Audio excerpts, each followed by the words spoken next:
Israel is a desert nation with a very low annual rainfall. Yet through innovation and engineering, Israel has become a water superpower. Here to tell us how Israel's approach to water can help the rest of the world avoid disastrous water shortages is Seth Siegel, author of Let There Be Water, Israel's Solution for a Water-Starved World. Well, why is Israel a model for how the rest of the world could better approach managing its water supply? Lori, the first and most important thing is that Israel's been doing it longer than anybody else. Starting even before it was a state, starting in the mid-1930s, Israel understood that its destiny was tied to success in water management. And so therefore, long before anyone else was thinking about it in the way Israel was, Israel came up with technologies, with governance, with legislation that assured itself of a secure, even abundant water present.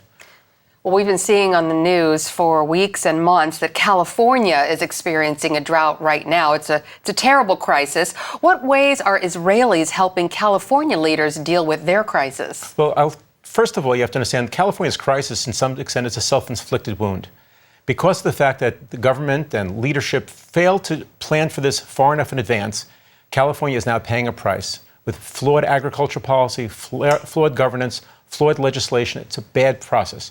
But something that's smart has happened is that in March of 2014, California Governor Jerry Brown invited Prime Minister Benjamin Netanyahu of Israel to come to California to sign a memorandum of understanding with the state of California. And now Israel is sharing its advanced technologies, advanced know-how with the state of California to try to help it get out of its big hole that it's in.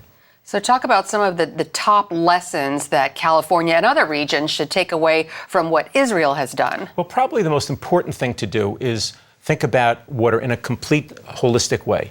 So first of all, of course, conservation is important, but water is used more for agriculture than for anything else. And so rather than doom our future by pumping out our aquifers, our underground treasure troves of water, what we must do is we must think about how we are going to manage our water for today and for tomorrow. Since agriculture uses so much of the water, we have to transition in California and frankly everywhere from a system of where we flood our fields to a system where we use the Israeli technique of micro-irrigation, or sometimes called drip irrigation.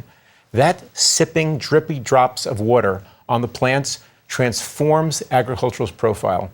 Less water used, more water saved, and bigger yields, better crops for the farmers.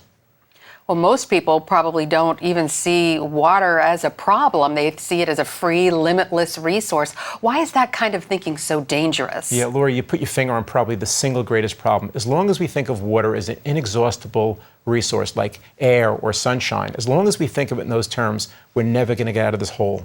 Water, there's lots of water out there, but it's not limitless. And we have to think of it in those terms. We have to put a price on water. We have to encourage people to use water sensibly. People should not be constrained in their water use. We can live all the ample life we live. We don't need to stop watering our gardens. We don't need to stop having swimming pools. None of that stuff I'm talking about. But we have to think of it as a limited resource. And when we start thinking in those terms, when we start paying a price for the water we do use, everything will change because technology will then start to be used in a bigger, better way.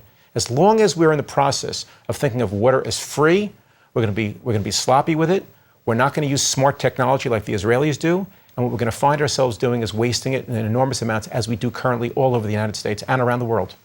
Could Israel use their water technology as a diplomatic tool? In other words, could cooperation on water between Israel and the Palestinians, for example, bring the region closer to peace? Well, it's a great question. And not only can it does, and it is. I coined the phrase in the book, I use the phrase hydro-diplomacy. And Israel has brilliantly used its water know-how for a very long time now to open doors that would otherwise be shut in its face. Iran, which currently is an implacable foe of Israel's, in the 1960s, Israel used its water smarts as a way of opening the door to the Iranian government at that time. And from 62 until the Iranian Revolution in 79, I talk about in my book, Israel ran basically the water system of Iran and gave it a great water present. In addition, China and Israel had very harsh relations because China wanted nothing to do with Israel for a very long time. But to help get itself out of the hole it's in, China reached out to Israel to help them with its water, and that led to diplomatic relations. And vis-a-vis the Palestinians, not only can water not be an answer to war, but water is very much a bridge for peace. It's a way for dialogue currently, between the people of Israel and the Palestinians. And Israel today has such an abundance of water that it shares its water with the Palestinians in the West Bank and in Gaza, and also the people with the Kingdom of Jordan. About 55% of the water in the West Bank comes from Israeli supplies. So the Palestinians do very well by virtue of the fact that Israel is a water superpower. Fascinating. Well, it's a great read, and it's an issue that affects each and every one of us. The book is called Let There Be Water, Israel's Solution for a Water-Starved World. Seth Siegel, thanks so much for being with us. It's a pleasure being here. Thank you.